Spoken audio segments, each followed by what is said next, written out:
na parang ginamit ng mga members of Congress ang mode for the people, tapos yung subject matter ng People's Initiative, tagong-tago ang plano. It is about procedure.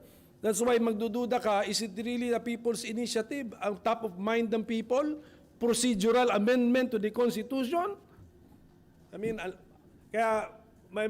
Sana the President should have nipped this in the bud.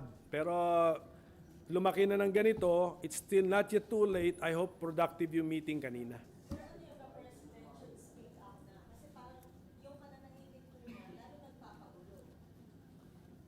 Hindi ko alam kung nanahimik nga siya o nagsalita na siya because I was not in the meeting. So let's ask the Senate President. Sir, may mga concerned citizen and academic magsasalubatan ng prayer rally against the People's Initiative.